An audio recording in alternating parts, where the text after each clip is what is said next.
नमस्ते। नमस्ते श्रुति ढींगरा जी, नमस्ते। नमस्ते जी, कैसे हो आप? सभी अपने माइक म्यूट करें। श्रुति जी नमस्ते। नमस्ते जी, नमस्ते। मैं पहचान सभी अपने माइक म्यूट करेंगे।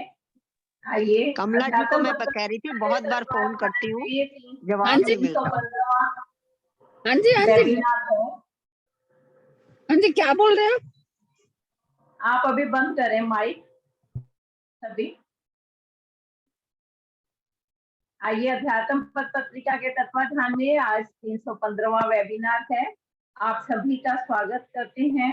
अध्यात्म पथ पत्रिका के संयोजक आचार्य चंद्रशेखर शास्त्री जी द्वारा वेदों का डंका बजाते हुए लगातार कोरोना काल से ये कार्यक्रम हर मंगलवार और शनिवार हमारे बीच में होता है और इस सत्संग का सभी घर बैठे लाभ प्राप्त करते हैं और दूर देश विदेश से सभी इस कार्यक्रम में जुड़ते हैं। सभी का स्वागत अभिनंदन करती हूँ।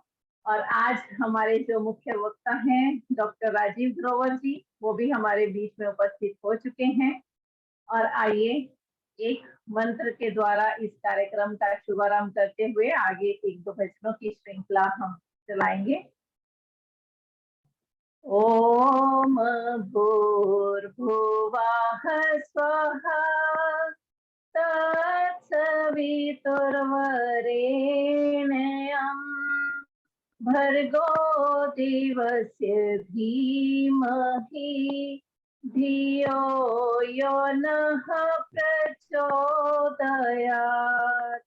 तूने हमें उत्पन्न किया, पालन कर रहा है तू, तुझसे ही पाते प्राण हम, दुखियों के कष्ट हरता है तू।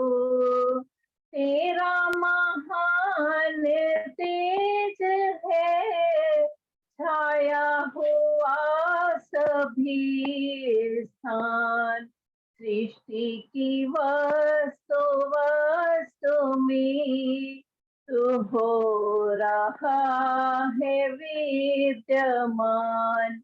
तेरा ही धरते ध्यान हम, मांगते तेरी दया। ईश्वर हमारी बुद्धि को श्रेष्ठ मार्ग पर चला, दाता हमारी बुद्धि को वेद मार्ग पर चला। ओम शांति। आइए सभी आर्य बंधुओं का और सभी मातृशक्ति आप सभी का स्वागत अभिनंदन करते हुए आज इस कार्यक्रम का शुभारंभ कुछ भक्ति गीतों से और उसके बाद हमारे बीच में डॉक्टर साहब का वक्तव्य होगा। जो भी उसमें बाद में प्रश्न भी पूछना चाहेंगे तो वो प्रश्न भी अपने तैयार रखेंगे या चैट बॉक्स में लिख देंगे। और आइए एक प्रभु भक्ति का भजन, पिछली बार कमला जी आपका रह गया था तो आज आप पहले शुभारंभ करें।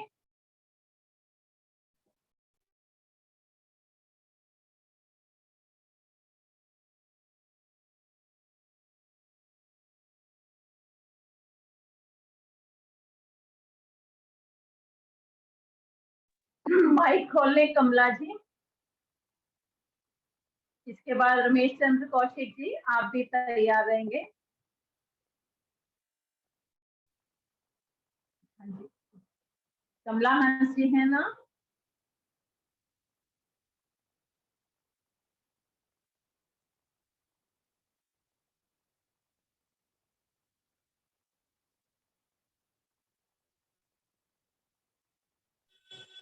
मेरा वो नेट चला गया था एकदम। सबको सादर नमस्ते। आज शहीदी दिवस भी है। जो वीर देश के लिए मर गए हैं उनको नमन मेरा।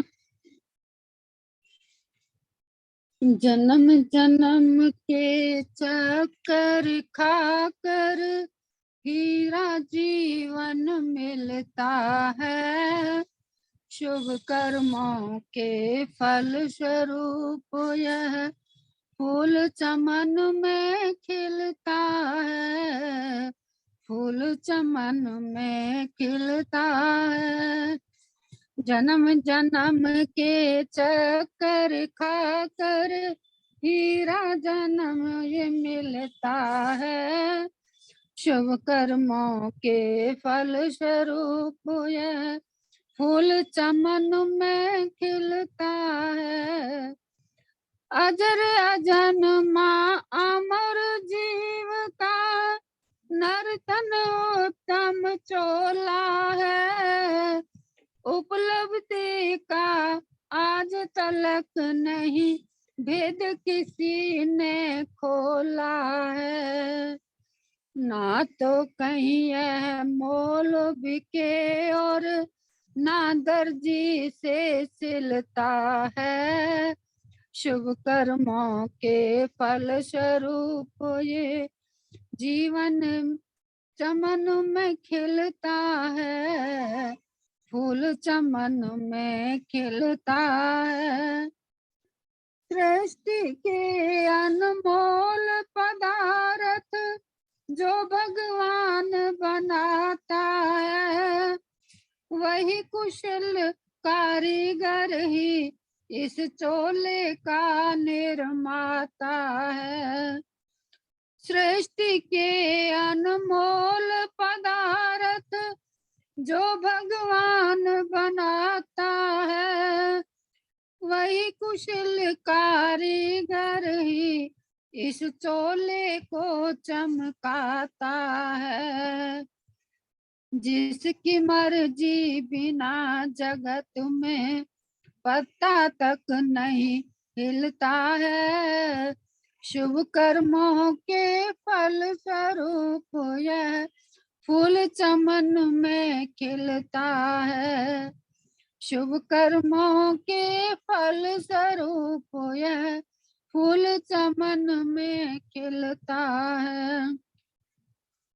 कुंदन बनता है सोना जब इसको आग तपाती है, छेनी से छिलकर हीरे की चमक और बढ़ जाती है।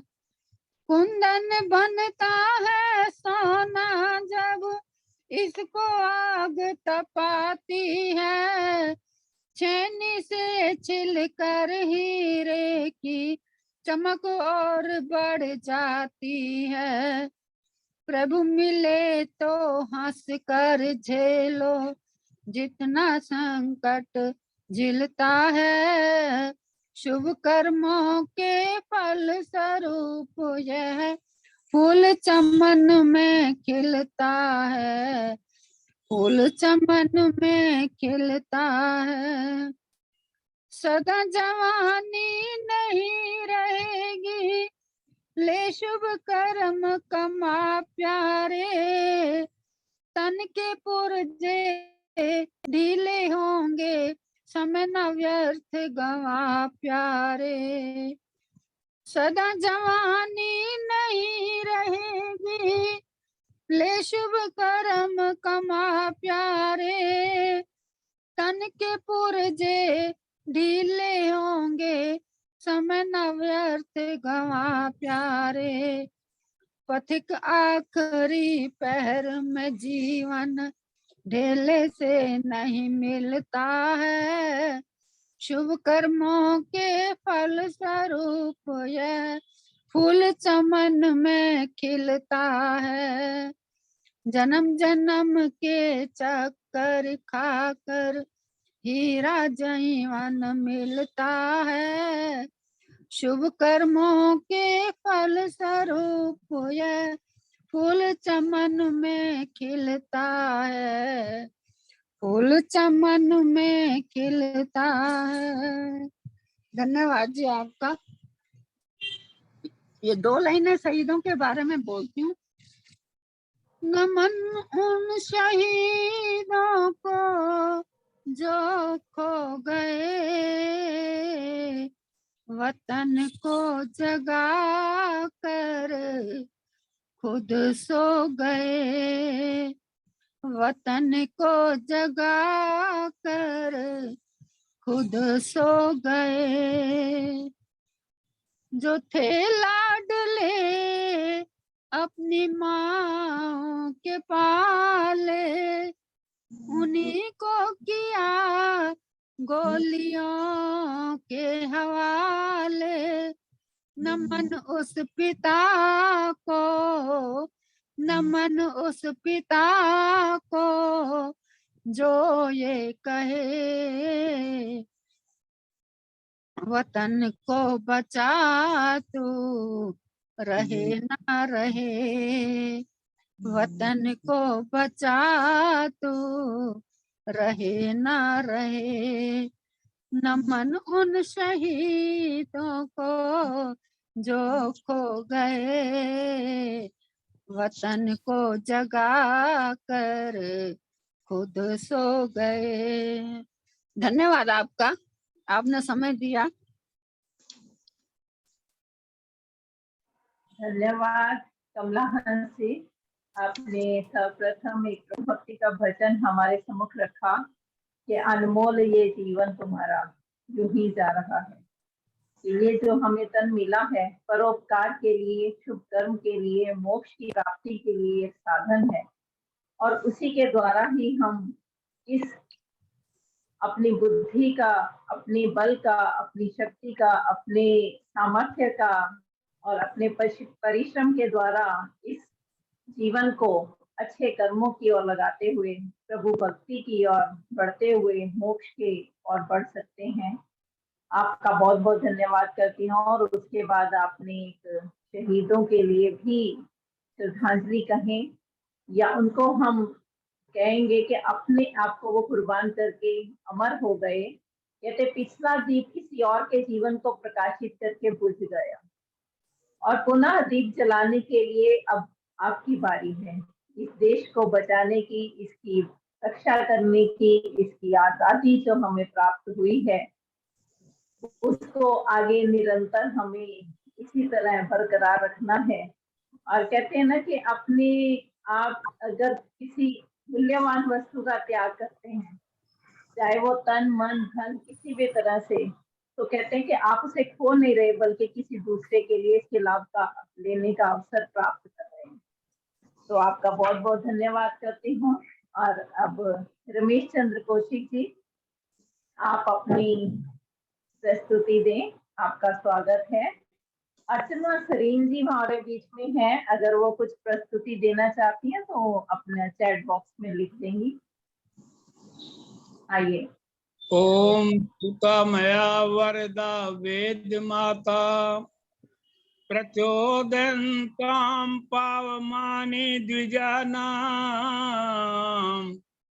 आयु प्राणं प्रजां पशुं कीर्तिं द्रविणं ब्रह्मवर्चसं मह्यं दत्त्वा व्रत ब्रह्मलोकम्।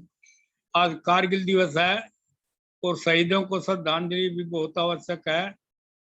शहीदों की चिताओं पर लगेंगे हर वर्ष मेले, वतन पे मरने वालों का यही बाकी निशान होगा, यही बाकी निशान होगा।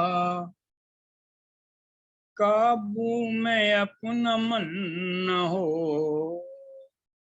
तो ध्यान क्या करे, काबू में अपना मन न हो तो ध्यान क्या करे, होशो हवा से गुम हो तो फिर ज्ञान क्या करे, होशो हवा से गुम हो तो फिर ज्ञान क्या करे, काबू में अपना मन न हो। कहते हैं लोग धर्म और ईमान कुछ नहीं, कहते हैं लोग धर्म और ईमान कुछ नहीं, नीयत हो जब खराब तो, नीयत हो जब खराब तो ईमान क्या करे, हो तो हवा से गुम हो तो फिर ज्ञान क्या करे, काबू में अपना मन न हो तो ध्यान क्या करे, काबू में अपना मन न हो। पहचानते हैं हक को सदा हक सनासी, पहचानते हैं हक को सदा हक सनासी, आंखें हो दिल की बंद तो, आंखें हो दिल की बंद तो फिर पहचान क्या करे, काबू में अपना मन न हो तो ध्यान क्या करे, हो तो हवा से गुम हो तो फिर ज्ञान क्या करे, काबू में अपना मन न हो। दीदार अपने भक्तों को देता है ईश्वर, दीदार अपने भक्तों को देता है ईश्वर,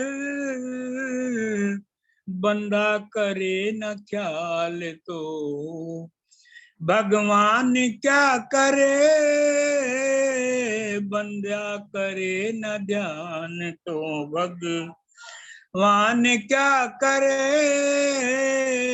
काबू में अपना मन न हो। जिस घर के वालिदैन ही अयासी प्रस्त हो,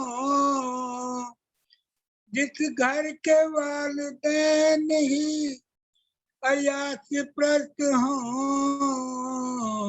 उस घर की बेहतरी भला, उस घर की बेहतरी भला भगवान क्या करे,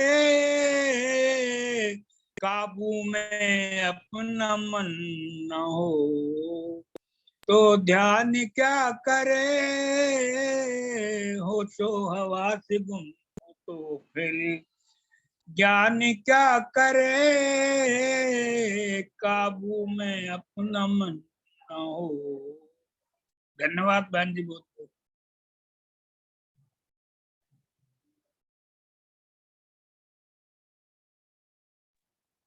हाँ जी, धन्यवाद रमेश चंद्र कौशिक जी। आपने बहुत सुंदर एक भजन के द्वारा कहते हैं कि उसमें कितना कुछ था कहा कि पहले तो अपने मन को ही कहा कि काबू में मन ना हो तो ध्यान क्या करें। और सच में हम कहीं भी बैठे हो, हम ये देखते हैं कि ये मन तो कितनी गति से भागता है। आचार्य जी कई बार उसकी गणना भी बताते हैं कि इतनी गति से भागता है कि हम उसका पीछा नहीं कर सकते और एक मिनट में कहाँ से कहाँ पहुंच जाता है। और मन को काबू करना सच में बहुत मुश्किल है, और ध्यान तो तभी लगेगा जब हमारा मन नियंत्रण में होगा। और उसके बाद भी आपने बहुत सुंदर उसमें आए कई कई वाक्य कि हम अपना ध्यान लगाएं या अपना कुछ ऐसा कर्म करें कि ईश्वर जो है वो अपने हमारे कर्मों का फल तो अवश्य देगा ही देगा, है ना। तो हम सोचें कि चलो पूजा कर ली, हमारे सब पाप धुल जाएंगे, ऐसा भी नहीं होगा। परिश्रम तो करना ही है और एक हमारा लक्ष्य अवश्य होना चाहिए। लक्ष्य को प्राप्त करते हुए हम अपने जीवन को आगे चलाएंगे। और आपने देशभक्तों को भी याद किया। कारगिल का आज शहीदी दिवस है और हम कहेंगे कि देश की रक्षा का ये अर्थ नहीं है कि अपने सिर्फ जीवन का उन्होंने कुर्बान किया, और उसके साथ साथ उन्होंने कितना कुछ त्याग किया। अपने घर को त्याग किया, अपने बच्चों को त्याग किया, किसी ने अपनी पत्नी को और कैसे उन्होंने हमारे देश की रक्षा की। हम भी घर बैठे इसी तरह देश की रक्षा कर सकते हैं। तो हमारा कर्तव्य जो है, हमारा अपना कार्य जो है पूरी ईमानदारी से करना, ये भी देश की एक रक्षा है। तो हम भी चाहें तो इसमें सहभागिता अपनी बना सकते हैं। तो चाहे वह खेती हो, व्यापार हो, मजदूरी हो, अध्यापन हो, पुलिस हो या सेना में मतलब युद्ध करना हो, सब में अगर ईमानदारी रखेंगे तो ये भी हमारे देश की रक्षा ही है। तो इसलिए हम कहें कि हमारा भी कर्तव्य उसी तरह है जिस तरह के हमारे देश के ये वीर सिपाही हमारी रक्षा करते हैं। हमारा भी कर्तव्य बनता है कि हम अपना जितना भी कोशिश करें कि देश की रक्षा के लिए हम भी कुछ ना कुछ कर्तव्य अपना अवश्य करें। और इसी के साथ अब आगे मैं वैसे तो समय हो गया है क्योंकि हमारे जो कविता जी नमस्ते, मैं गाजियाबाद से आशा रानी बोल रही हूँ। आशा कविता रानी, जी चलिए नमस्ते। हाँ जी हाँ जी हाँ जी, मैंने देख लिया। आशा रानी जी आपका बहुत बहुत धन्यवाद। मैंने अर्चना सरीन जी को कहा था तो अगर वो अपनी एक कविता सुनाए, उसके बाद हम डॉक्टर राजीव ग्रोवर जी का वक्तव्य सुनेंगे क्योंकि आज उन्होंने हेयर फॉल और ग्रे हेयर्स इसके बारे में अपना हमें बताएंगे कि क्या इनके कारण हैं, क्या उपचार हैं। आधे घंटे का इनका रहेगा। और आशा रानी जी आपका अंत में हम भजन अवश्य सुनेंगे। आप इसी तरह हमारे साथ जुड़े रहेंगी। अर्चना सलीम जी आपका स्वागत है। नमस्ते जी। नमस्ते जी। नमस्ते जी। बहुत बहुत धन्यवाद। और बहुत सुंदर कार्यक्रम चल रहा है आपका, बहुत सुंदर मधुर भजन और कारगिल के शहीदों को शत शत नमन सभी की ओर से जैसे श्रद्धांजलि दी जा रही है। तो छोटी सी एक कविता के द्वारा मैं भी श्रद्धांजलि दूंगी। और एक मैं सबसे रिक्वेस्ट करूंगी कि हम सिर्फ सेना पे अपना सारा भार डाल देते हैं, हम खुद नहीं कोशिश करते कि हम भी अच्छे नागरिक बने। वो तो हमारी बॉर्डर्स की रक्षा करते हैं, हर तरह से करते हैं, आर्मी, नेवी, एयरफोर्स, वो अपना काम करते हैं। लेकिन हमें भी अपनी ड्यूटीज याद होनी चाहिए। एज सिटीजन्स हम अपनी राइट्स को तो बहुत मांगते हैं कि हाँ ये हमारी राइट है, लेकिन हमारी ड्यूटीज क्या है वो हम भूल जाते हैं।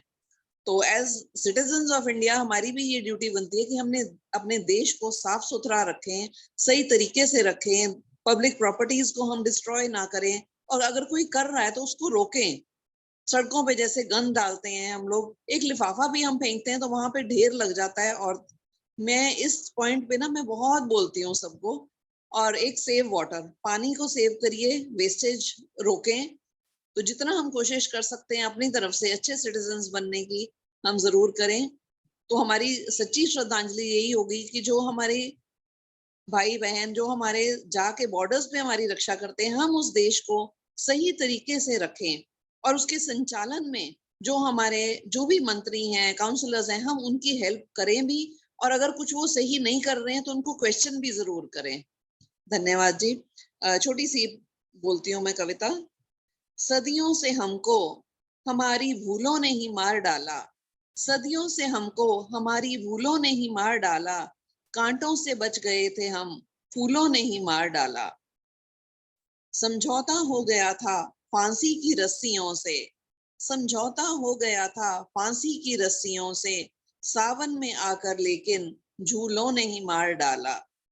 कितना भी हो कोई बुरा उस पर रहम खाओ, कितना भी हो कोई बुरा उस पर रहम खाओ, हमें इन उदारता के उसूलों ने ही मार डाला, हमें इन उदारता के उसूलों ने ही मार डाला।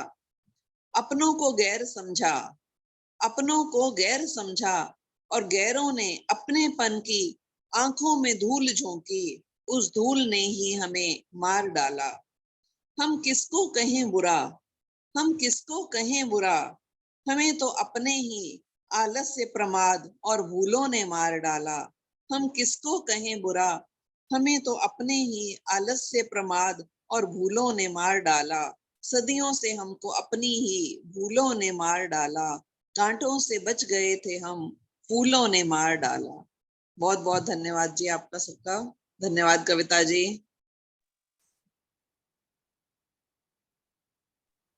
धन्यवाद अर्चना जी, आपने बहुत अच्छा कहा कहूंगी, और प्रेरणा दी है, सभी को जागृत किया है। और मैं भी कहूंगी कि अगर कोई कहता है कि मैं ईश्वर भक्त हूँ, ईश्वर भक्त ऐसे नहीं हो सकता। जो सच्चा देशभक्त होगा वही ईश्वर भक्त होगा। ये मेरा मानना है कि जो हम अगर राष्ट्र के लिए कुछ नहीं कर पाए तो हम ये कहें कि हमारी भक्ति सच्ची है, तो वो गलत होगा। तो अपने देश को, अपने राष्ट्र को आगे बढ़ाना, अपना जो हमारे ड्यूटीज हैं उनको भी याद करना, और आपने कारगिल के शहीदों के साथ साथ हमें भी अवगत कराया कि किस तरह से हमें अपनी ड्यूटीज नहीं भूलनी है। हम राइट्स तो मानते हैं पर ड्यूटीज भूल जाते हैं, ये आपने बिल्कुल सही कहा है। और सभी को इससे ये बात अच्छी लगेगी। और सत्संग में पता नहीं कौन सी बात किसको अच्छी लगती है, इसलिए सत्संग में अवश्य जुड़ा करें और दूसरों को भी जोड़ा करें। और ये कार्यक्रम जो 1-1.5 घंटे का होता है, उसमें कुछ ना कुछ आपको अवश्य ही मिलेगा। मैं तो ये कहती हूँ कि पता नहीं किसकी सोच कैसी है, उस सोच को हम आगे बढ़ा सकते हैं, इसलिए आप अवश्य जुड़ा करें। आज पुष्पा सक्सेना जी भी हमारे साथ जुड़ी हैं, उनका भी स्वागत करती हूँ। मैं सबके नाम नहीं ले सकती, मेरी माता जी भी आज कनाडा से बहुत देर बाद जुड़ी हैं, उनका भी स्वागत करती हूँ। आइए अब स्वागत करती हूँ डॉक्टर राजीव ग्रोवर जी का। आप अपने जो अपने कहते हैं ना कि जो उन्होंने अपना सोचा संकल्प किया है कि एक क्या कहते हैं उसको, रिकॉर्ड बनाना है आपने, तो उसकी ओर भी आपने एक लक्ष्य बनाया हुआ है। कहते एक लक्ष्य अवश्य होना चाहिए जिसको आगे बढ़ाने के लिए। कहते हैं कि अगर आपका काम सच्चा है तो ईश्वर भी आपका साथ देगा। तो ये हमारे दिल से हम कहते हैं कि कोई ना कोई कहीं शिविर भी लगवाना चाहता है तो अवश्य इनसे आप संपर्क कर सकते हैं। और डॉक्टर राजीव ग्रोवर जी का मुझे कई लोगों का मैसेज आता है, उनको आपका बहुत अच्छा लगता है, समझाने का तरीका, बताने का तरीका, उपचार का। और इसी तरह आप हम सबको इसी तरह अपने जो ये उपचार हैं घरेलू, कहते हैं ना नेचुरल थेरेपी, दवाई के लिए आप नहीं कहते हो, तो उसी से ही बहुत लोगों को आराम मिल रहा है। उसके लिए आपका धन्यवाद करते हुए आपका स्वागत करती हूँ। आइए आपका। कविता जी को सादर प्रणाम, और यहाँ पर उपस्थित सभी आर्य बंधुओं को मेरा नमस्कार, और आर्य बहनें जितनी भी यहाँ उपलब्ध हैं जो सुन रही हैं उन सबको मेरा बहुत बहुत नमन। आज ज़्यादातर लोगों ने कारगिल के शहीदों को श्रद्धांजलि दी, बहुत अच्छा लगा। और ज़्यादातर लोगों ने यही कहा कि हमें जागरूक सिटीजन बनना चाहिए, बहुत अच्छी बात है। जैसे उन्होंने, एक हमारी बहन ने बोला कि हमें कचरा वगैरह थैल, मैं भी बहुत इसके अगेंस्ट हूँ। हर एक को कॉटन के थैले यूज़ करने चाहिए। अगर आप ऊटी में जाएंगे तो कोई भी आपको थैली नहीं देगा, अगर आप फ्रूट भी लेंगे तो आपको अखबार में लपेट के देंगे। दूसरा, इसमें हम एक और कर सकते हैं, अपनी देह का दान कर सकते हैं। मैंने अपनी पूरी बॉडी डोनेट की हुई है। अगर एक आदमी की जो स्किन है वो, अगर जब वो डोनेट करता है तो वो 7 लोगों का इलाज कर सकती है।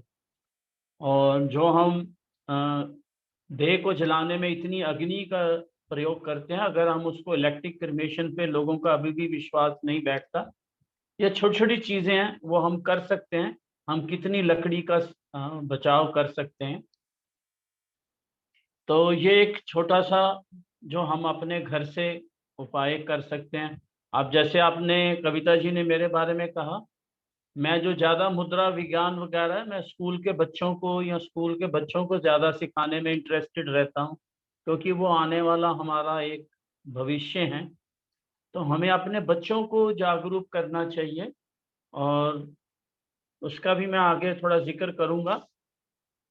आज मैं अपने मुद्दे पे आता हूँ। जैसा हमारा आज का टॉपिक है हेयर प्रॉब्लम, जो आपके, जिन लोगों के बाल बहुत जल्दी जल्दी सफ़ेद हो जाते हैं बच्चों के। और एक तो इस जो भी कोई बीमारी होती है उसका एक पीछे कारण होता है।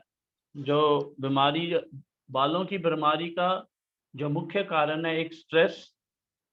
लोग बहुत ज़्यादा स्ट्रेस रखते हैं, टेंशन्स, एंगर बहुत बढ़ गया लोगों में, डे बाय डे बहुत एंगर बढ़ गया, सहनशीलता बहुत कम हो गई है।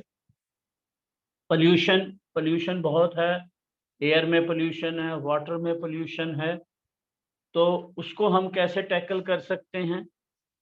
और कई लोग खुशबू वाले तेल यूज करते हैं या जेल वगैरह यूज करते हैं। जितना भी आप आर्टिफिशियल चीजें यूज करेंगे वो आपके बालों को नुकसान करेंगी। तो आज हम इसको देखेंगे 2-3 तरह से कैसे हम अपनी हेयर प्रॉब्लम को सॉल्व कर सकते हैं। जैसे मैं हर सेशन में बताता हूं, मैं पहला योग मुद्रा, इसके ऊपर मैं 4 मुद्राएं बताऊंगा। आप कोई भी 2 मुद्राएं अपने ऊपर इस्तेमाल करके देखें, एक हफ्ता आपकी बॉडी खुद बताएगी। अगर उसको फर्क लग रहा है तो आप उसको कंटिन्यू कर सकते हैं। कोई भी मुद्रा 21 दिन में अपना पूरा रिजल्ट देती है, और कोई मुद्रा को भी करने का समय 45 मिनट होता है दिन में, सिवाय सूर्य मुद्रा के। सूर्य मुद्रा हमें 5-10 मिनट से ज्यादा नहीं करनी चाहिए, क्योंकि बॉडी के अंदर हीट बनती है। मैं 4 मुद्राएं बताऊंगा, आप 2 मुद्रा अपने ऊपर इस्तेमाल करके देखें, अच्छी लगें, उसके बाद 2 मुद्रा और आप अपने ऊपर यूज कर सकते हैं। ये हमारा 5 तत्वों से शरीर बना, ये आपका अग्नि है, ये वायु, उसके साथ आकाश, पृथ्वी और जल। जो बालों के लिए, जो स्ट्रेस को कम करने के लिए सबसे उत्तम है ज्ञान मुद्रा। इसको गुरु मुद्रा भी कहते हैं, सरस्वती मुद्रा भी कहते हैं। ये आपको ब्रेन को, pituitary gland, pineal gland, hypothalamus part of the brain, ये सबको रिलैक्स करती है। अगर आपकी बॉडी रिलैक्स होगी, आपको बीमारियां कम होंगी, आपको स्ट्रेस नहीं होगा। एक ये मुद्रा हो गई। दूसरी प्राण मुद्रा, जैसे इसके नाम से विदित है, ये आपकी प्राण शक्ति को बढ़ाएगा। आजकल आपने ज्यादातर लोगों को देखा होगा ढीले प्राण नहीं है, जान नहीं है। जैसे बरसात के मौसम में थोड़ा वैसे भी बॉडी जो है वो लथार्जिक हो जाती है, उसमें ये मुद्रा आपको रामबाण का काम करेगी। जो हेयर फॉल के लिए सबसे उत्तम मुद्रा है वो है पृथ्वी मुद्रा। इसको हम रिंग फिंगर को हल्का सा टच करते हैं अंगूठे के साथ। इस मुद्रा को करने में एक थोड़ी सी कमी हो सकती है कि किसी का वेट बढ़ सकता है। जो लोग वीक हैं या कमजोर हैं उनके लिए तो ये रामबाण का काम करेगा। जो लोग बहुत हैवी हैं वो थोड़ा सा इसको संभल के करें। और शक्ति मुद्रा, ज्यादातर लोगों में आजकल शक्ति की प्रॉब्लम है कि उनको एनर्जी कम है, और ये मुद्रा जो है ये कॉन्स्टिपेशन पे भी बहुत काम करती है। हम इसको मुद्रा को मुट्ठी दबाते हैं सांस भरते हुए, और रिंग फिंगर को हल्का सा दबाते हैं।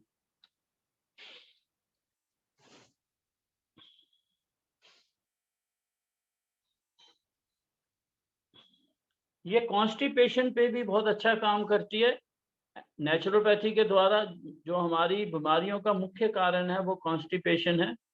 और जो शहरों में जो लोग रहते हैं 90% लोगों को जो है वो कॉन्स्टिपेशन की प्रॉब्लम, उनको कोई ना कोई गोली खानी पड़ती है या उनको कुछ लेना पड़ता है जिनको उनको मोशन क्लियर करने के लिए।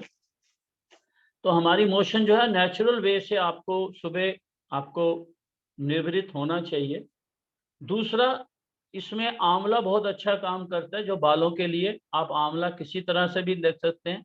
जो लोग डायबिटिक नहीं है, जिनको शुगर नहीं है, वो आंवला लें, मुरब्बा उसका। सुबह आप एक आंवले का मुरब्बा ले सकते हैं, एक टुकड़ा, एक आंवला, एक शाम को ले सकते हैं, 2 बार ले सकते हैं। जिन लोगों को शुगर रहती है या शुगर हाई रहती है वो आंवले का पाउडर यूज कर सकते हैं।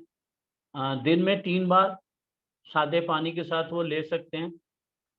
और जिनका पेट साफ नहीं रहता वो एक चम्मच त्रिफला रात को पानी में भिगो दें, शीशे के गिलास में आधा गिलास पानी, सुबह उसमें गर्म पानी मिला लें, तो वो सारा मिक्सचर जो है वो गुनगुना हो जाएगा, ल्यूकवार्म हो जाएगा। उसको एज इट इज पी सकते हैं। 1 हफ्ता लेंगे तो आपका पेट बिल्कुल सेट हो जाएगा, क्लियर होना शुरू हो जाएगा। इसको खाली पेट लेना होता है त्रिफला के पानी को। और इसके बाद मेरा YouTube का अपना चैनल है Kalyan wellness, doorway to holistic healing. उसमें साइंटिफिक क्लैपिंग की 2 वीडियोस हैं इंग्लिश में, 2 हिंदी में। वो आप विजिट करें, वहाँ देखें, उसको प्रैक्टिस करें। कोविड के टाइम में वेव 1 वेव 2 बहुत से लोग उससे ठीक हुए, रिकवरी। मेरी 2 साल की पोती है, वो मेरे साथ साइंटिफिक क्लैपिंग करती है। तो क्लैपिंग जो है वो आपकी पूरी बॉडी को एक्टिवेट करने के लिए बहुत ही यूजफुल है। इसके बाद मैं आपको पूरे सिर की टैपिंग बताऊंगा, कैसे टैपिंग की जाती है। ये आपकी पिट्यूटरी ग्लैंड है, यहाँ आप दोनों उंगली से इसको टैप करेंगे 15 से 20 बार। ये आंखों के कॉर्नर पे, ये दोनों हाथ की उंगलियों से, ये आंखों के नीचे, आंखों के ऊपर, ये आपका मेमोरी पॉइंट है, ये आपका डाइजेशन का है, यहाँ आपके एक डिप बनता है।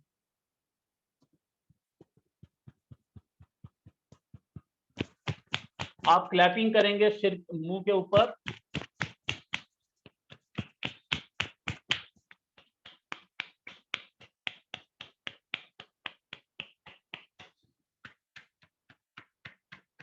ये दोनों हाथों से सिर के पीछे टैपिंग,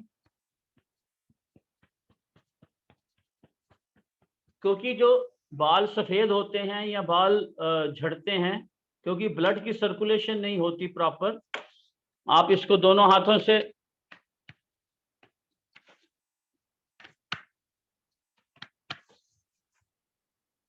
इसमें फिर हम हेड प्रेसिंग भी कर सकते हैं। सिर को ऐसे यहाँ पुड़पुड़ी में हम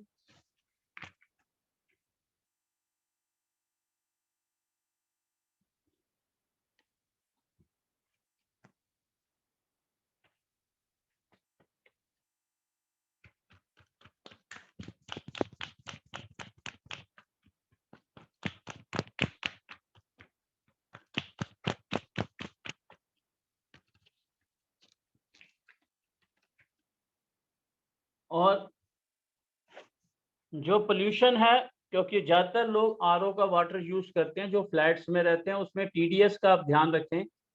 हाँ, 120, 25, 140 के करीब होना चाहिए। बहुत अगर लो टीडीएस होगा तो आपकी किडनी डैमेज हो जाएंगी। और कई लोग खारा पानी की वजह से वो बहुत कम टीडीएस रखते हैं। तो जब भी आपके घर में आरओ वाला आए मैकेनिक, उससे अपना टीडीएस जरूर चेक कराएं। और आप घड़े का पानी यूज कर सकते हैं। आप आरओ से पानी घड़े में डाल लें, आजकल तो नलके वाले घड़े आते हैं, आप मटके का पानी यूज करें। मैं पहले लाजपत नगर में था, वहाँ गंगा वाटर आता था। अब मैं नोएडा में हूँ, यहाँ पानी बहुत खराब है। तो मैं अपना पानी, क्योंकि आपकी बॉडी जो है 70 to 80% जो है वो पानी वाटर से बनी हुई है, तो मैंने अब अपना पानी जो है वो रुद्राक्ष से चार्ज करता हूँ। 5 रुद्राक्ष तांबे के लोटे में डाल के रखता हूँ जग में, और 5 चांदी के सिक्के। क्योंकि रुद्राक्ष जो है वो थोड़ा गर्म होता है और चांदी जो है वो ठंडी होती है, तो बैलेंस, वो उसके जो मॉलिक्यूल्स हैं उसका टेस्ट ही बदल जाता है, इतना पानी मीठा हो जाता है। 15-20 दिन बाद मैं रुद्राक्ष को ब्रश से धो लेता हूँ, टूथ ब्रश से। ये मैं अपने ऊपर आजमा रहा हूँ, काफ़ी दिन से मुझे इसका बहुत फायदा है। एक हमें माइल्ड शैम्पू यूज करना चाहिए। बहुत हार्ड शैम्पू, एंटी डैंड्रफ वगैरह वाले, वो ज़्यादा ड्राई कर देते हैं एयर को। और बालों के लिए सबसे उत्तम जो है 2 ही तेल हैं, नारियल का तेल या सरसों का कड़वा तेल, आपको जो सूट करे आप। वैसे सरसों का तेल सबसे अच्छा माना जाता है हेड मसाज के लिए। हफ्ते में 1-2 बार अच्छे से मसाज करके आधा घंटा रुक लें, उसके बाद सिर को धोएं, हल्के शैम्पू से 2 बार धोएं। इसमें बालों के लिए एक साइंटिफिक ओम चैंटिंग बहुत काम आती है। महाराष्ट्र में इसके ऊपर बहुत रिसर्च हो रही है। मैंने भी बहुत से पेशेंट्स को इसके ऊपर यूज किया। एक मेरा पेशेंट बॉम्बे में था, उसको बहुत एसिडिटी की प्रॉब्लम थी, तो मैंने उसको ये साइंटिफिक ओम चैंटिंग सिखाई, तो उससे उसको एसिडिटी भी ठीक हो गई। तो मैं आपको 3 बार करके बताऊंगा ओम साइंटिफिक चैंटिंग। आप उसको कम से कम 11 बार करें, 21 बार करें, जब भी करें। लंबा गहरा सांस लेंगे, हाथ से ज्ञान मुद्रा।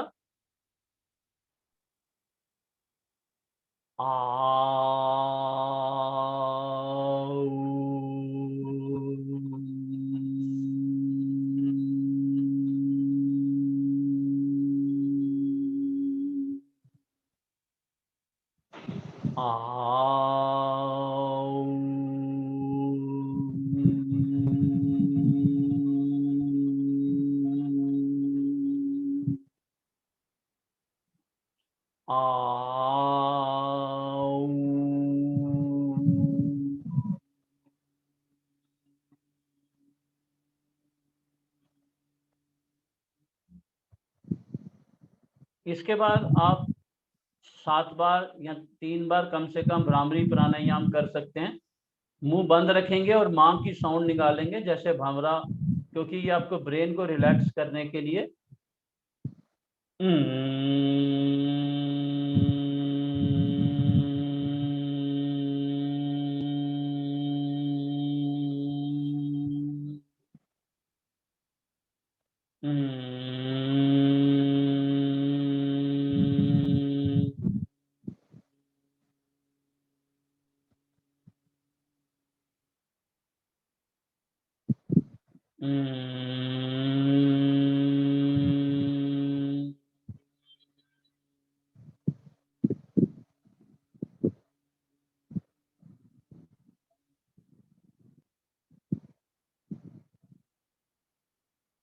ये मैंने कुछ छोटे छोटे उपाय बताए हैं, क्योंकि आज हमने क्वेश्चन आंसर का भी पूरा सेशन रखा हुआ है, क्योंकि ये मेरा मैं 1 महीने के लिए फिर अवेलेबल नहीं हूँ। मैं सितंबर में आप लोगों से जुड़ूंगा।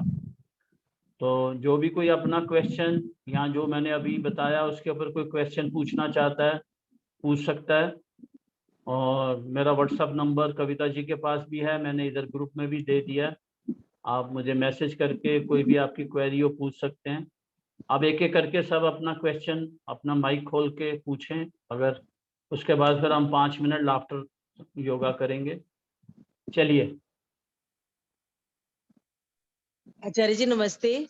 आचार्य जी, नमस्ते। यदि हम बालों को जैसे मेरा बेटा अभी 28 साल का ही है, तो उसके लिए वो बालों को काला करना चाहता है, तो आप थोड़ा बताएंगे कि बालों को काला करने के लिए क्या करना चाहिए? थोड़ा सा आंवले का ज्यादा इस्तेमाल करें और कोई भी लाइट अमोनिया फ्री कलर थोड़ा सा यूज कर सकता है। बहुत हल्का कलर ना यूज करें, सस्ता कलर, उससे बालों का टेक्सचर खराब हो जाता है। यहाँ अगर आप मेहंदी, नॉर्मल मेहंदी ले लें, उसको लोहे की कढ़ाई में भिगो लें, उसमें थोड़ी सी एक कॉफ़ी डाल दें, जितना नेचुरल होगा उसके से वो मतलब 2-3 घंटे लगा के रखें, उससे बाल उसके नेचुरल टेक्सचर रहेगा। मैं आपसे यही रिक्वेस्ट करूंगा कि कम से कम बाहर का डाइज वगैरह यूज़ करें। आप नेचुरल मेहंदी यूज़ कर सकते हैं। उसमें आप कॉफ़ी डाल लें लोहे की कढ़ाई में, उसको रात को भिगो के रखें, उससे वैसी वो काली हो जाती है। थोड़ा सिर की टैपिंग करें, हाँ जी, जैसे मैंने बताया।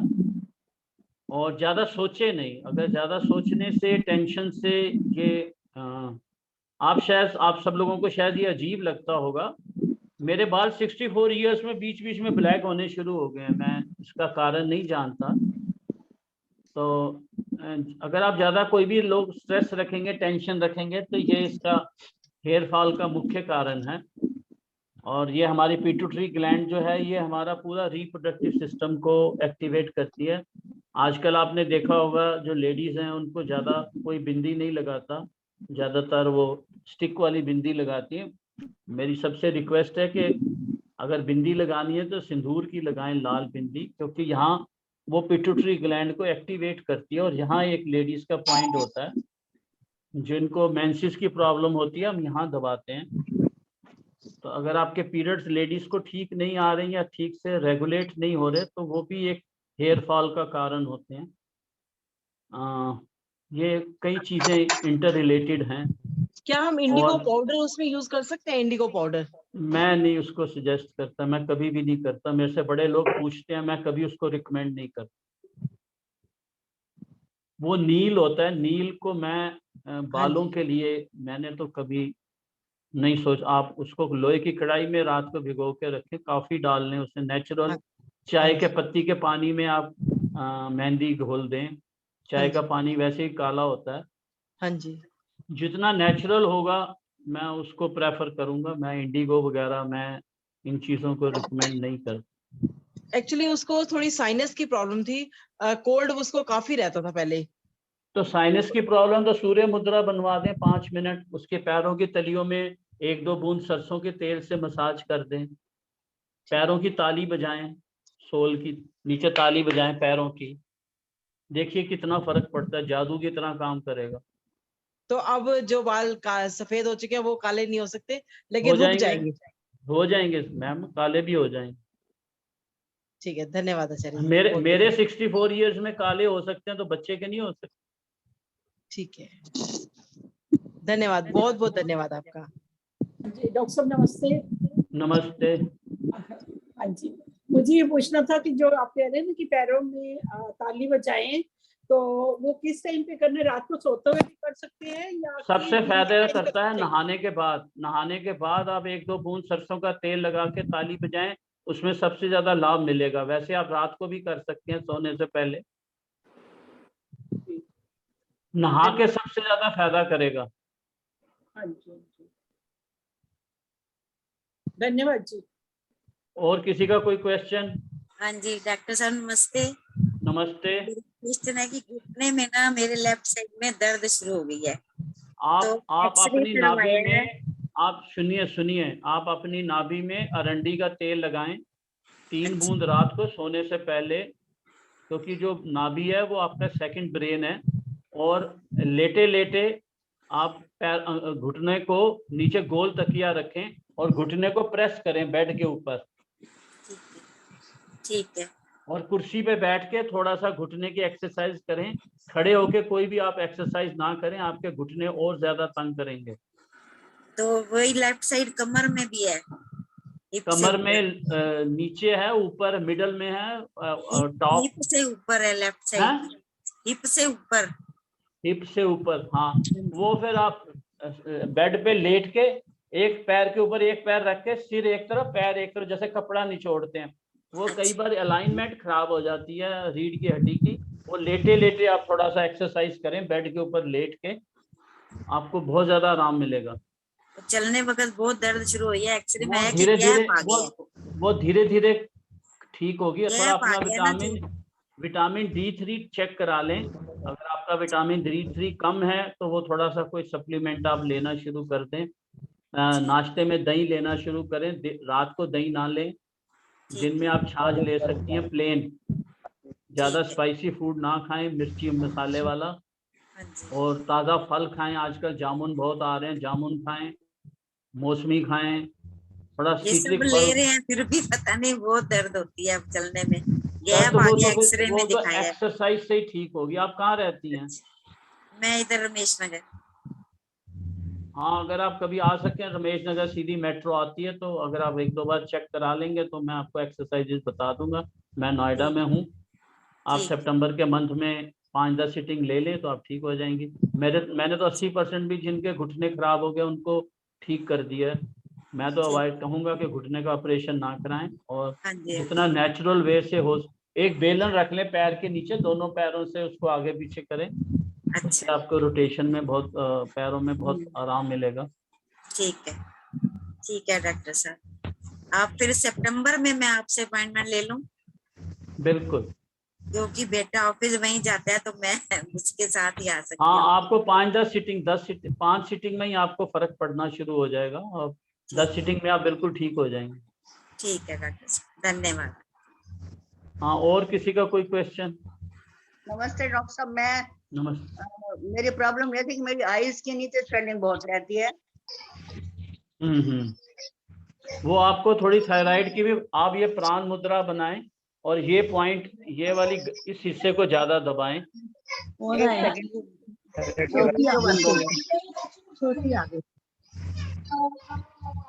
ये हिस्से को ज्यादा दबाएं और ये प्राण मुद्रा बनाएं, लास्ट की 2 फिंगर्स। खाते पीते आप इसको खाते पीते नहीं बनाना, आधा घंटा खाने के बाद टीवी देखते भी बना सकते हैं, चलते फिरते भी बना सकते हैं। इस मुद्रा को बनाएं, आजकल वैसे भी बनाएं इस मुद्रा को ज्यादा। ये मुद्रा आपको कोई भी इंफेक्शियस डिजीज को नहीं आने देगी। जो अब डेंगू दोबारा फैल रहा है, अभी भी कोरोना पूरी तरह नहीं गया, तो ये आप मुद्रा को ज्यादा से ज्यादा बनाएं, प्राण मुद्रा को। ये कोई भी इंफेक्शियस डिजीज को आपके पास नहीं आने देगी। हम गलती क्या करते हैं, हम ज्यादा दबा देते हैं। दबाना नहीं है, हल्का सा टच करना। चलिए, और किसी का कोई क्वेश्चन? फिर हम लाफिंग, अब समय हो गया। और किसी का कोई क्वेश्चन? हाँ जी डॉक्टर साहब, एक तो मेरी थाइज हैवी होती जा रही है थायराइड की वजह से। हाँ, तो Thighs थायराइड बहुत का heavy मैंने हो गई। पिछली बार बताया था ना, अंगूठे को मसाज करो, ये पॉइंट दबाओ। थायराइड के लिए ये उदान मुद्रा बताई थी, वो तो हैवी हो जाएंगी आपकी। थोड़ा सा आप अगर चल फिर नहीं ज्यादा पाती तो कम से कम बेड के ऊपर ही एक्सरसाइज, थोड़ा उसको हाथों से टैपिंग करो, जैसे दोनों हाथों से उसको थाइस को थोड़ा सा बजाओ, टैपिंग करो। और ये पिंडलियों में भी है नीचे, रात को थोड़ा सा ना जब तक टांगे नहीं दबाओ ना नींद नहीं आती। हाँ तो वो आप थोड़ा सा खुद ही अपने आप को मसाज कर लें। और विटामिन E की गोली आती है एवियन मर्क कंपनी की, वो 1 महीना ले लें आप नाश्ते के बाद, बहुत अच्छी गोली है। विटामिन E हमें नहीं मिलता ना यहाँ। एक आधी आप खजूर भी ले सकती हैं भिगो के, खजूर आपके लिए बहुत अच्छी है। अंजीर भिगो के ले लें आप 1-2। कोई भी ड्राई फ्रूट आपने बिना भिगो के नहीं लेना। अंजीर कितना लेना चाहिए हमें? 2 दाने। ठीक है ठीक है ठीक है। उसको भिगो के लेना चाहिए, ऐसे खाली नहीं खा सकते? नहीं, खाली तो आपको मुंह में छाले पड़ जाएंगे, जलन भी हो सकती है। भिगो के लेना चाहिए, वो पानी भी मीठा हो जाता, पानी पियो और ऊपर से अंजीर खा लो। ठीक है। कोई भी ड्राई फ्रूट बिना भिगोए नहीं लेना, चाहे बादाम हो अखरोट हो। मैं तो काजू वैसे ही नहीं खाता, काजू कोलेस्ट्रॉल बढ़ाता है। आप बादाम जितना मर्जी ले सकती हैं, अखरोट ले सकते हैं, लेकिन भिगो के। बादाम के छिलका उतार के नहीं लेना, छिलके समेत लेना है। ओके। अच्छा, जिनका डायबिटिक बॉर्डर लेवल पे है वो खजूर ले सकते हैं भिगो हैं? के? क्या ले सकते हैं? शुगर जो है बॉर्डर लाइन है, हाँ बोलो। तो खजूर ले सकते हैं भिगो के? 1 ले सकते हैं, 2 की जगह 1 ले लें। 1 ले सकते हैं जी। आप बिल्कुल शुगर बंद कर देंगे तो आपकी मेमोरी लॉस होना शुरू हो जाएगा। अच्छा, ये अभी आपने बताया बादाम छिलका उतार के नहीं लेना, भीगा हुआ बादाम का छिलका तो अपने आप उतर जाएगा।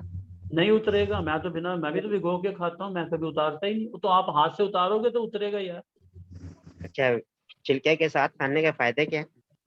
कैंसर नहीं होगा। जो हम कैंसर का जो इलाज करते हैं B17 जो होता है वो कड़वे बादाम में होता है, हम कड़वे बादाम से उसका इलाज शुरू करते हैं।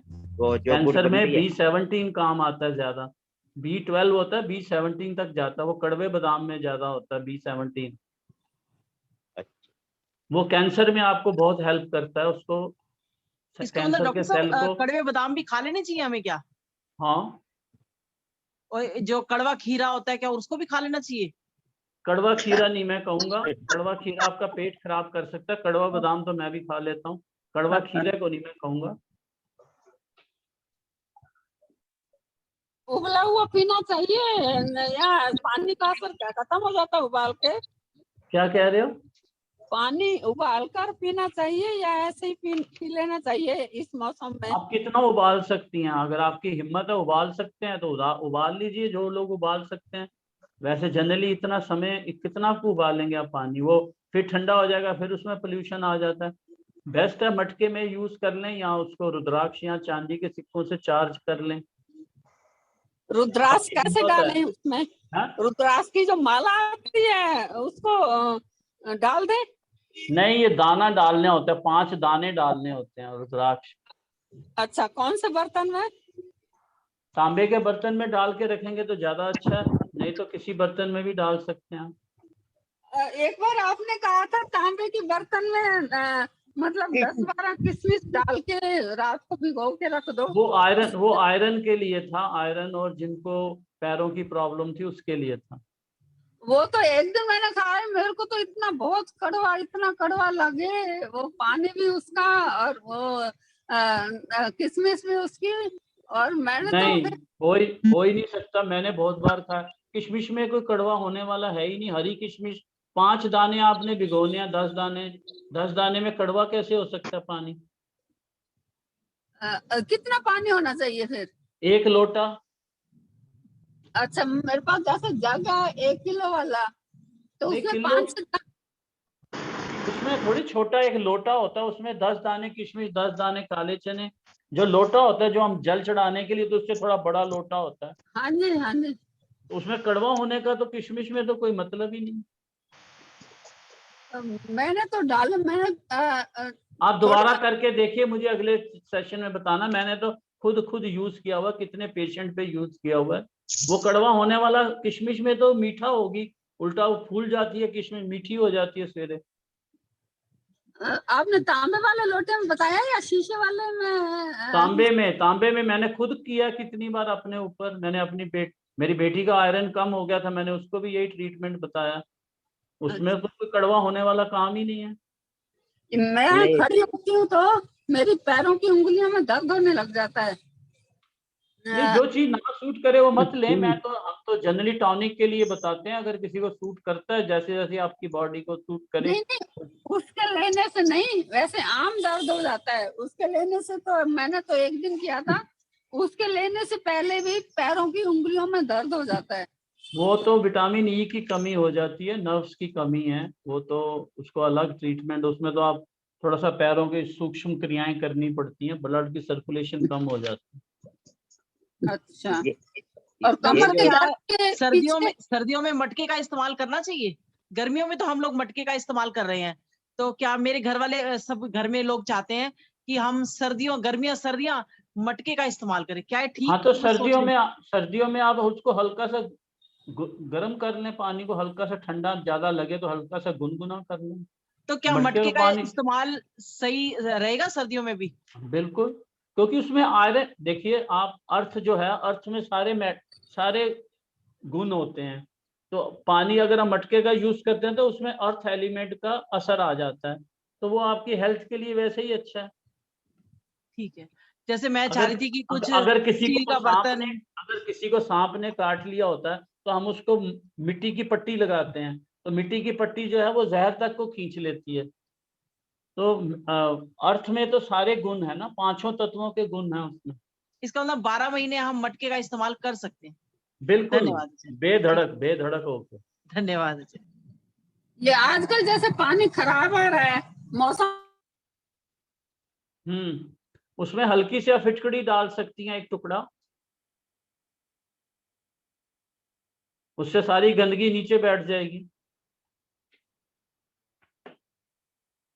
चलिए, और किसी का कोई क्वेश्चन? थोड़ा फिर हम लाफिंग कर लेते हैं 5 मिनट। हाँ डॉक्टर साहब, एक क्वेश्चन है कि नर्व्स जैसे वीक हो रही हैं बॉडी में, कि थोड़ा सा काम करने से भी बहुत पेन होती है बॉडी में, और ज्यादा देर खड़े होने पे पैरों में सूजन हो जाती है, दर्द होती है। तो सारे टैपिंग करिए ना, पैरों की भी टैपिंग करें, बैठ के कुर्सी पे थोड़ी सी एक्सरसाइज करें, सूक्ष्म क्रियाएं करें, और थोड़ा सा अपना इनटेक ठीक रखें विटामिन D3 का, और थोड़ा सा नट्स वगैरह भिगो के लेती रहें सवेरे, चाय के साथ या दूध के साथ, जो भी आप लेती हैं। तो ये शुगर की वजह से नर्व्स पर प्रॉब्लम आती है? हाँ बिल्कुल आती है। तो शुगर का भी टेस्ट करवाना चाहिए? शुगर का भी कराएं, थोड़ा फ्रूट लेते रहें। इनटेक आपका लंच से पहले, जो भी आप फ्रूट लेना चाहते हैं लंच से पहले जरूर लें फ्रूट। आप जामुन खा सकती हैं, मौसमी खा सकती हैं, केला खा सकती हैं। ज्यादा मीठा आम ना खाएं जिनको नहीं सूट करता, बाकी फ्रूट तो आप खा सकते हैं। मौसमी जितनी मर्जी खाएं, नाशपाती आ रही है, कोई भी नेचुरल फ्रूट जो है वो आपकी, उसकी शुगर आपको तंग नहीं करेगी। अच्छा डॉक्टर साहब, एक बात और है कि अगर डिनर नहीं करना चाहते तो उस टाइम पे क्या क्या चीजें ले सकते हैं कि जो लाइट रहे बॉडी के लिए? और आप दलिए की नमकीन खिचड़ी लें, ओट्स की नमकीन खिचड़ी लें, आप सैलड ले सकती हैं, होल व्हीट ब्रेड ले सकती हैं, एक ब्रेड सेक के आप मल्टीग्रेन, सलाद के साथ सूप और ब्रेड ले सकती हैं। खीरा वगैरह ले सकते हैं रात को? खीरा लेना है, स्किन के साथ, स्किन नहीं निकालनी, स्किन समेत लेना है। अच्छा, और फ्रूट्स कौन सा ले सकते हैं रात को, कभी लेना भी हो तो? शाम को 7-8 बजे सेब ले सकती हैं, बग्गू गोशा ले सकती हैं। कोई डिप्रेशन के भी है ट्रीटमेंट? इसमें एक बच्चा है 18 साल का, वो कुछ बात को समझता नहीं है, वो कहता है मैंने कुछ नहीं करना जिंदगी में, ना मैंने पढ़ाई करनी है। वो तो फिर हम उसके रिजल्ट आया है, उससे पहले भी पेपर देने भी नहीं जाता था, पेरेंट्स ने थोड़ा जैसे भी प्रेशराइज करके पेपर देने के लिए भेजा, 75% मार्क्स पे आए हैं, अभी रिजल्ट आया है, पर उसके बाद फिर वो कहता है मैं कुछ नहीं करूंगा। कहाँ रहता है? दिल्ली में, आनंद विहार में। देखिए, डिप्रेशन के मैंने बहुत पेशेंट ठीक किए, उसमें 10 सीटिंग लगती है। हम पैरों से ट्रीटमेंट शुरू करते हैं, पैरों की तलियों से ट्रीटमेंट शुरू होता है, फिर उसके हाथों का ट्रीटमेंट फिर उसको हेड पॉइंट्स दिए जाते हैं, 10 सीटिंग मालूम नहीं लगती है। उसको डिप्रेशन है या क्या है। वो डिप्रेशन ही होता है सर, कई लोगों अच्छा, को। वो डिप्रेशन ही होता है। बिल्कुल वो डिप्रेशन है। कोई उसको कारण होगा, कुछ उसके पीछे रीजन होगा। हमने डिप्रेशन के बड़े पेशेंट ठीक किए हैं। हमने ऐसे ऐसे पेशेंट ठीक किए जो ऑफिस में रोने लग जाते थे, they were start weeping in the office. वो डिप्रेशन की कई स्टेजेस होती हैं। उसको यह है कि अच्छा एटमॉस्फेयर में थोड़ा रखना चाहिए, थोड़ा गायत्री मंत्र उसमें काम करेगा। हाँ, गायत्री मंत्र तो हम खुद ही उसमें आर्य समाज से जुड़े हुए हैं, तो उसको शिक्षा देते हैं कि गायत्री मंत्र ओम की साइंटिफिक चैंटिंग करने को तैयार नहीं है। उसको उसको सोने की जो डायरेक्शन है, उसका सिर जो है साउथ की साइड रखिए, पैर उसका उसके डायरेक्शन सोने का वो चेक साउथ में करिए, रखे हैं सोने का डायरेक्शन। सिर उसका साउथ में होना चाहिए। ओके। डिप्रेशन के और कई कारण होते हैं। कई बार उसका पेट खराब हो सकता है, कई बार उसको गैस नहीं, की पेट तो फॉर्मेशन। उसका सही है। वो अपने हेल्थ के पॉइंट ऑफ व्यू से कहता है, मैंने कभी वो कई बार 5-5 दिन ना नहाता ही नहीं है, वो तो इतनी पक्का, गर्मी पड़ी है। वो पक्का डिप्रेशन है सर, वो पक्का डिप्रेशन। अच्छा, पक्का डिप्रेशन ही है वो। क्या अगर आप ऐसे को अगर आप आपको एलोपैथिक कहाँ दवाई मिले, के, कहाँ अगर आप कहाँ एलोपैथिक आपको मिले? एक सेकंड सुनिए। अगर आप एलोपैथिक डॉक्टर के पास जाएंगे, वो नहीं, आपको उसके पास तो नहीं जाना चाहते। नहीं नहीं, सुन लीजिए ना पहले पूरी बात। वो आपको सोने की दवाई देगा, डिलाटिन, वो ओके। सुलाते रहते हैं। उसमें ओके। डिप्रेशन की एलोपैथिक में कोई इलाज नहीं है, उनके पास कोई दवाई नहीं है। डिलाटिन देंगे जिससे ब्रेन सुन्न हो जाएगा, धीरे धीरे ओके। ब्रेन जो है उसकी नसें मोटी हो जाती हैं। उसको तालियां ओके। बजवाइए। मेरा यूट्यूब चैनल है कल्याण वेलनेस, उस पर थोड़ा उसको क्लैपिंग वगैरह कराएं। मैं सितंबर में अवेलेबल हूँगा, मैं नोएडा में हूँ, तो इवनिंग में देखता हूँ 4 से 7 बजे तक। डॉक्टर साहब एक एक ऐसा ही अभी कोई केस है, एक लेडी है, वो 50 इयर्स की हैं, वो मेडिकल डिपार्टमेंट में काम करती हैं, लेकिन उनका वो गवर्नमेंट जॉब करती हैं, लेकिन उसका मन नहीं करता ऑफिस जाने को। सिर्फ यही है कि मैं क्यों नौकरी करूं, मेरी दिरानी काम नहीं करती। अब वो उसके बच्चे, अब वो अप्रोक्स 50 इयर्स एज है उनकी, लेकिन अब वो इतनी डिप्रेशन में है, ऑफिस नहीं जाती हैं, कह रही है मैं क्यों जाऊं काम करने के लिए, और वो बस कि मुझे घूमना है। अब वो सेल्फिश टाइप की हो गई है लेडी। तो ये नहीं, भी क्या डिप्रेशन? ऐसा होता है। आपके अंदर ना बड़े सारे हार्मोन सिक्रीट होते हैं, सेरोटीन, इंडोक्राइन, कई तरह के। वो कई बार किसी हार्मोन्स की कमी भी आ जाती है। मुझे वो लग फिर रहा है हम कहीं अपन मीनोपॉज का टाइम आ रहा है उनका, तो क्या कहीं वो रीजन तो नहीं है कहीं उनका? नहीं, कोई हार्मोन की गड़बड़ हुई है, सेरोटीन या कोई एक हार्मोन कम बन रहा होगा। वो फिर हम हेड पॉइंट से मतलब उनको वो उसको बैलेंस तो करते हैं। फिलहाल उनको क्या करना चाहिए? उनका कोई मन नहीं करता काम करने को, कहती है सारा दिन उनको मैं घर रहूं। उनको ज्यादा कॉमेडी शो वगैरह दिखाओ, उनको क्लैपिंग वगैरह कराओ, ताली मेरी यूट्यूब चैनल पे जाके तालियां बजाएं, और उनको लाफिंग योगा कराओ 10 मिनट सुबह शाम। उनकी बातें सुनो, उनको को लिखें, कुछ कविता लिखें, कुछ वो पॉइंट्स। उनका जो लिख के स्ट्रेस अंदर से निकलेगा, इसका मानुपात से कोई लेना देना नहीं। बस वो चाहती है कि मैं नौकरी ना करूं। अभी एक्चुअली 10 साल पड़े हैं, घर के कोई बिल्कुल बात पास ही नहीं नौकरी। अरे कोई बात नहीं, उनको सैबेटिकल लीव ले दो 5-6 महीने, उनको क्या तो अपनी तसल्ली कर ले वो आजकल लेती विदाउट हैं, पे। वो घर ही रहती है मोस्टली, 2-3 दिन जाती हैं, फिर मोस्टली 90% घर पे ही। कोई बात नहीं, आप सितंबर में ले आइए, मैं उसका उनका इलाज कर दूँ। तो अभी आप आपके हिसाब से क्या साइकेट्रिस्ट को दिखाना चाहिए? किसी ने बोला है न्यूरो को दिखाओ या साइकेट्रिस्ट को दिखाओ उनको? कुछ नहीं करेगा वो, दवाई दे देगा सोने की, दिखा लें आप। तो ये कई बार नुकसान हो सकता करेगी है कोई दवाई अच्छा उनके मिल लिए? कोई हो सकता है कोई अच्छा मिल जाए साइकियाट्रिस्ट, तो मुझे नहीं पता। आप दिखा लें, एक सेकंड ओपिनियन ले लें। मेडिकल में दिखा ले क्या, ऑल इंडिया में? हाँ हाँ, दिखाएं। है ना? अच्छा, न्यूरो के पास नहीं जाना चाहिए, अभी तो साइकेट्रिस्ट को ही वैसे दिखाना चाहिए। उनको कोई भी जो कंसल्टेंट होते हैं या काउंसलर होते हैं, वैसे जो जनरल फैमिली काउंसलर होते हैं, ऐसे लोगों से अपॉइंटमेंट लेके मिलवाइए 1-2 बार। ये अभी आपने तांबे के लोटे में किशमिश का बताया था, इसमें और क्या मिलाना है और ये इसके फायदे क्या है? किशमिश 10 दाने काले चने, इसमें आयरन और आपका विटामिन ई, और आपका जो नर्व्स की प्रॉब्लम है उसके लिए सबसे बेस्ट है। काले चने कच्चे? काले चने, कच्चे चने यार, उसको अच्छा, रात को जो हम जो कच्चे चने वो ठीक है, फूल ठीक है। जाएंगे, भिगोने से फूल जाएंगे 10 दाने। अच्छा अच्छा, सुबह कच्चे इसका चने, पानी खाली पेट ही कच्चे पीना चने, है? जो चने हैं वो आयरन को दूर करेंगे, जो किशमिश है वो विटामिन ई को विटामिन ये ई के लिए। तांबे के बर्तन में भिगो के रखना है इनको रात को? हाँ जी, हाँ जी। ठीक है, धन्यवाद जी। चलिए, आप सब लोगों ने काफी क्वेश्चन पूछ। हाँ जी, और किसी का कोई? एक मिनट, आपकी वो जो YouTube चैनल बता रहे हैं ना कल्याण करके, वो क्या है? Kalyan wellness doorway to holistic healing. Kalyan wellness आप टाइप करेंगे YouTube में एकदम खुल जाएगा। मैंने कल्याण नीचे वेलनेस और डोरवे टू होलिस्टिक हीलिंग। हम होलिस्टिक हीलिंग में आते हैं क्योंकि हम कोई दवाई नहीं देते, हम आदमी को माइंड सोल, हम एक बॉडी को एक यूनिट मानते हैं जी, बॉडी माइंड और सोल, हम तीनों का ट्रीटमेंट करते हैं इकट्ठे जी।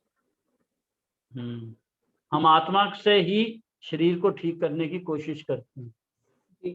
तो ये अगर आपकी एनर्जी बैलेंस नहीं है, अगर आपके अंदर एनर्जी डिस्टर्ब है, तो आप ठीक नहीं रह सकते कभी भी जी। क्योंकि हमारे अंदर दोनों ही चीजें होती हैं, फेमिनिन एनर्जी भी होती है और मैन एनर्जी, मैस्कुलिन एनर्जी भी होती है, उसका बैलेंस होना चाहिए। मेरे अंदर फेमिनिन एनर्जी भी होगी और मैस्कुलिन एनर्जी भी होगी। ऐसे ही फीमेल्स में यिन और यांग, मतलब एक फीमेल एनर्जी है, एक मेल एनर्जी है, दोनों का बैलेंस होना चाहिए जी। तो ये doorway to holistic healing HEA, मैंने चैट बॉक्स में लिखा भी हुआ, पूरा नाम भी दिया चैट बॉक्स में जी। ठीक है जी, धन्यवाद जी, धन्यवाद। और किसी का कोई क्वेश्चन?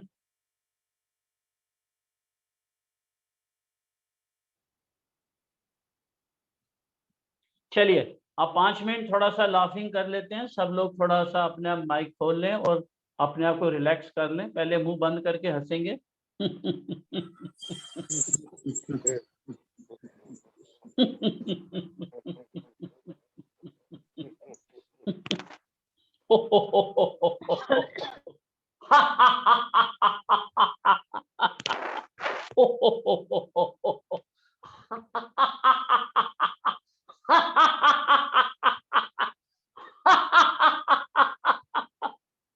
अब नमस्ते मुद्रा में हंसेंगे। ये आपका राइट हैंड जो लेफ्ट ब्रेन को कंट्रोल करता है, लेफ्ट हैंड राइट ब्रेन, इसको नमस्ते मुद्रा कहते हैं।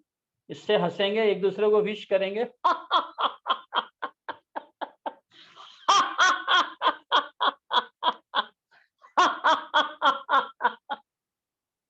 अब अपना स्ट्रेस निकालेंगे। जब भी आपको गुस्सा आता है, आपकी ये उंगली खड़ी हो जाती है, एक दूसरे को ब्लेम करेंगे हंसते हुए।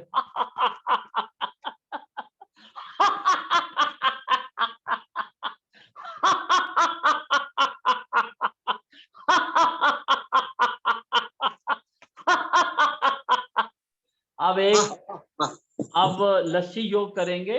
जैसे हम लस्सी पी रहे हैं, ईश्वर ने हमें दिया ये समय, 1 2 3।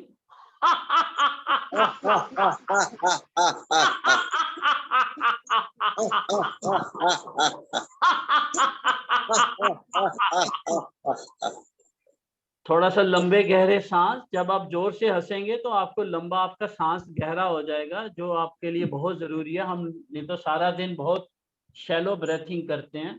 थोड़ा लंबे गहरे सांस।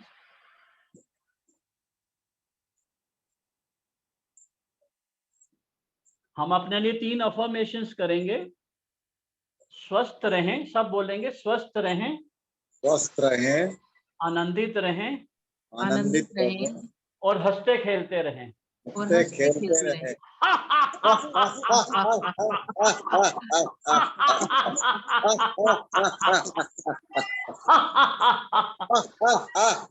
अपने लिए एक प्रेयर और करेंगे। स्वस्थ रहें, स्वस्थ रहें, व्यस्त रहें, व्यस्त रहें, अस्त व्यस्त ना रहें, अस्त व्यस्त ना रहें।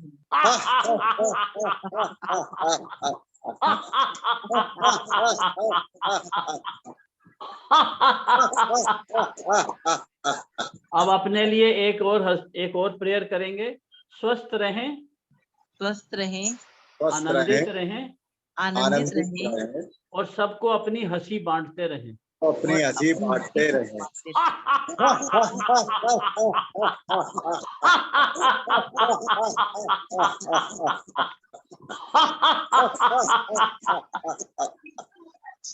इसी के साथ मैं अपनी वाणी को विराम देता हूँ। कविता जी का भी धन्यवाद, संतोष नंदवानी जी भी जड़ी, उनका धन्यवाद, आचार्य जी का धन्यवाद, आप सब लोगों का धन्यवाद। आप लोगों ने मुझे बहुत पेशेंस से सुना और बहुत इंटरेस्ट लिया, सबका धन्यवाद।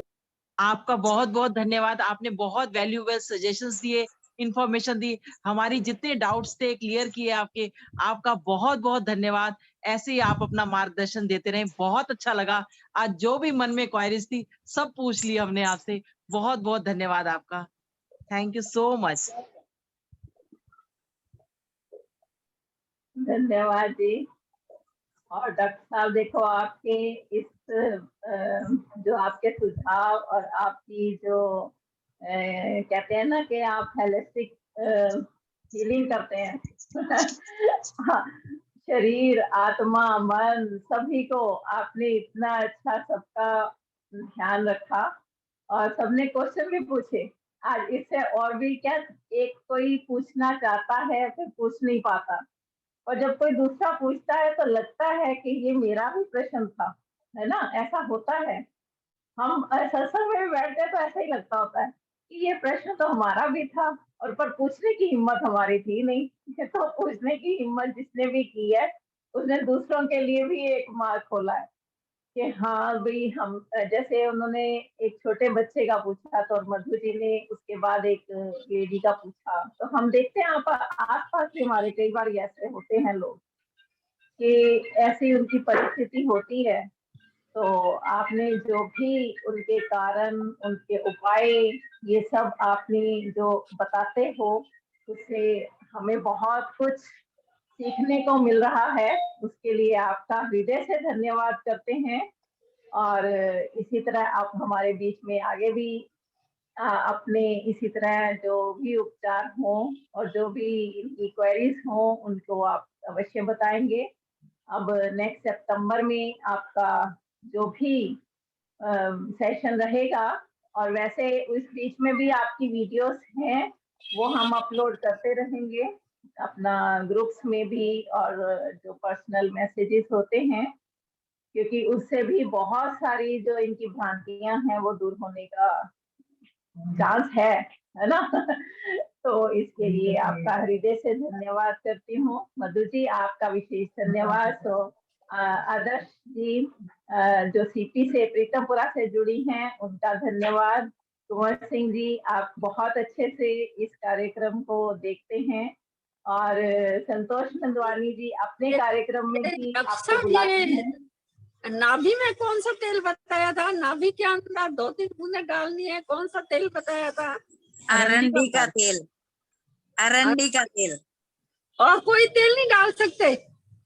जो जिसके लिए बताया है वो अरंडी का तेल बताया था, ठीक है? जो आपने क्वेश्चन पूछा था उसके लिए अरंडी का तेल है। जिसकी जैसी हाँ बीमारी होगी उसके अनुसार वो बताएंगे। तो प्रकाश जी आपका धन्यवाद, और संतोष नंदवानी जी आपका भी, मंजू जी आपका बहुत बहुत धन्यवाद। जो इनकी वीडियो खुली है मैं उनके नाम ले रही हूँ। तो आइए अब हम आगे बढ़ते हुए, क्योंकि 5-7 मिनट आगे ही प्रोग्राम बढ़ गया है आगे समय से। तो आशा रानी जी आप गाजियाबाद से हमारे बीच में उपस्थित हैं। हाँ जी।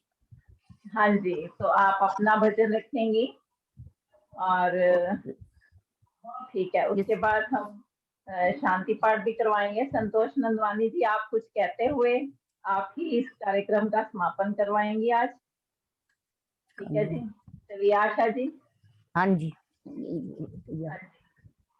आपका वीडियो बंद है कि मेरी आवाज आ रही है ना? वीडियो बंद है। मेरी आवाज आ रही है? हाँ जी आ रही है जी, आ रही है। वीडियो भी आ रही है। आवाज आ रही है? हाँ जी आ रही है जी। या पर कदर जन्म दा पाया ना, की होया जे जन्म लिया, पर कदर जन्म दा पाया ना, परमेश्वर दी भक्ति वाला सच्चा रंग चढ़ाया ना, फिरे भटकदा दारी दारी बंदे, खोजी अंदर दी कीती ना, प्रीतम तेरे कोल सी वसदा, नजर तुझे कुछ आया ना, की होया जे जन्म लिया, पर कदर जन्म दा पाया ना, काम क्रोध मद लोभ लुटेरे, अंदर धाड़ मचाए ने, लूटा खूब सितम कर दीना, पता भी लगने पाया ना, की होया जे जन्म लिया, पर कदर जन्म दा पाया ना, बिना दाग सी चोला मिलिया, दागो दाग लगाए ने, कभी लगा का जान का साबुन, एक भी दाग छुड़ाया ना, की होया जे जन्म लिया, पर कदर जन्म दा पाया ना, संध्या हवन तू नित नहीं कीता, वेद ज्ञान नु सुनिया ना, संध्या हवन तू नित नहीं कीता, वेद ज्ञान नु सुनिया ना, देश तेरे कम अकली की थी, नजर तुझे कुछ आया ना, की होया जे जन्म लिया, पर कदर जन्म दा पाया ना, पर में सच्चा रंग चढ़ाया ना। धन्यवाद कविता जी, धन्यवाद। धन्यवाद जी आपका आशा रानी जी। आपका कई सत्रों में नहीं हो पाता और जब होता है आप बहुत अच्छा भजन अपना प्रस्तुत करती हैं। और आज एक खास ये हुआ कि सबसे पहले सर्वप्रथम कमला हंस जी ने भजन की शुभारंभ किया था, भजन से इस कार्यक्रम का। उसमें भी यही भाव थे जो आपका आज समापन का भजन है कि हमारा ये जीवन अनमोल है, जो हमें मानुष तन मिला है वो अनमोल है और हम इसे यूं ही गवाते जा रहे हैं। और ये प्रेरणा और जागृति जो आपने इस भजन के माध्यम से प्रस्तुत किया है उसके लिए आपका धन्यवाद करती हूँ। आइए संतोष जी, संतोष नंदवानी जी, आप हैं ना?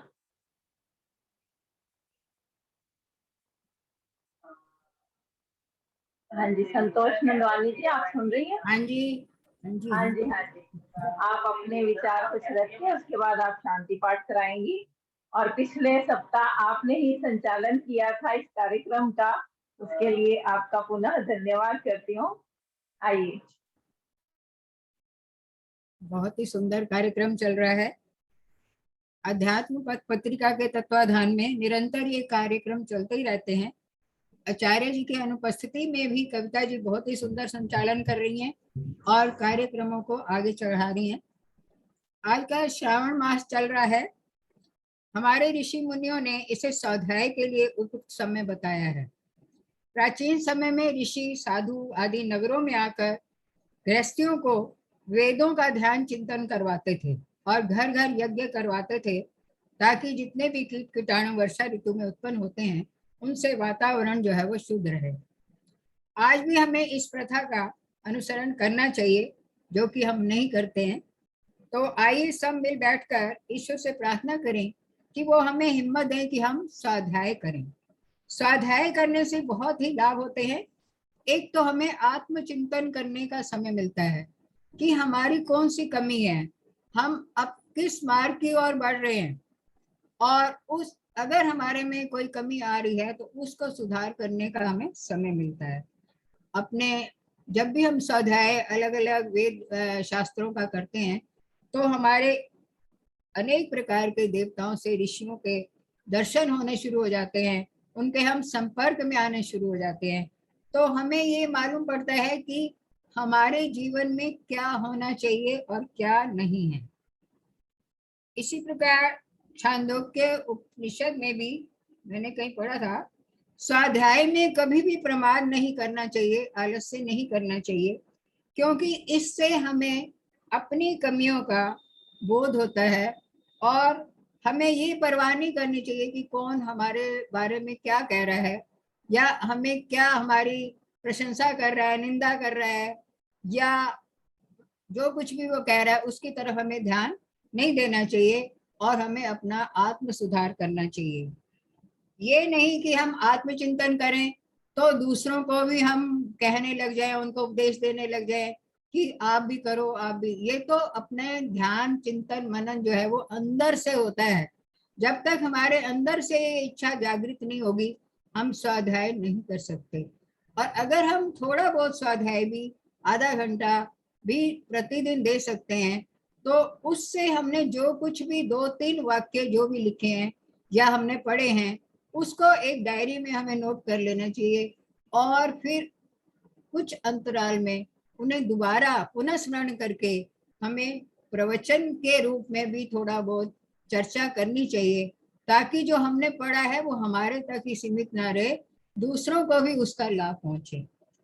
तो इस प्रकार हमें अपना एनकाउंटर करने का समय मिल जाता है ये। और सभ्यता के साथ साथ तो आजकल हमने कई मुखौटे ओढ़ लिए हैं, अंदर से कुछ है बाहर कुछ है, हमारे अंदर कुछ चिंतन चल रहा है और हम बाहर से कुछ कह रहे हैं। तो इससे हमें ये मुक्ति मिलती है जब हम स्वाध्याय करने लगते हैं।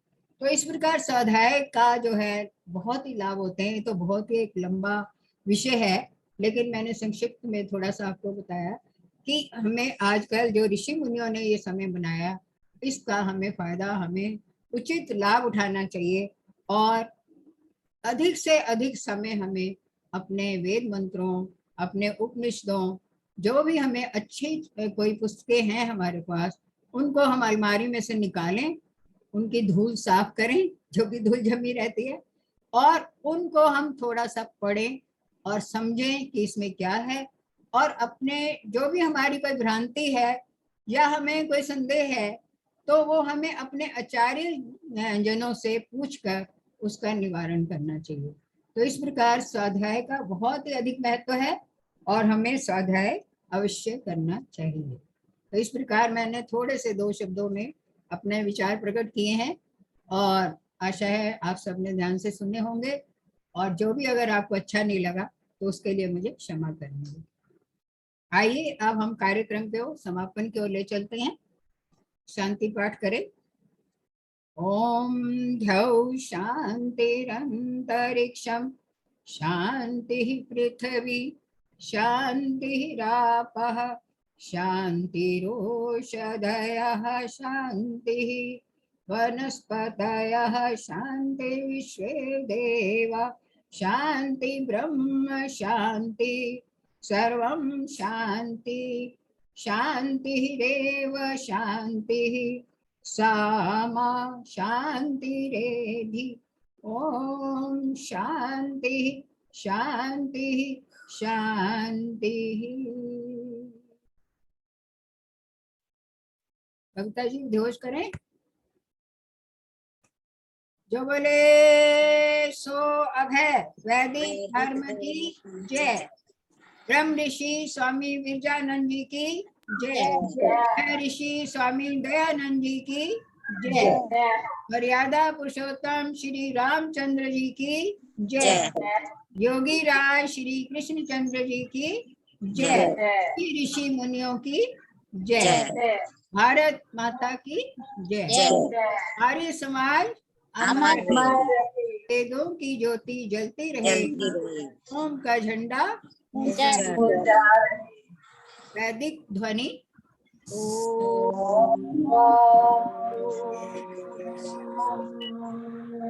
वैदिक अभिवादन सबको सभी को सादर नमस्ते। नमस्ते संतोष जी। सभी स्वस्थ रहें, मस्त रहें।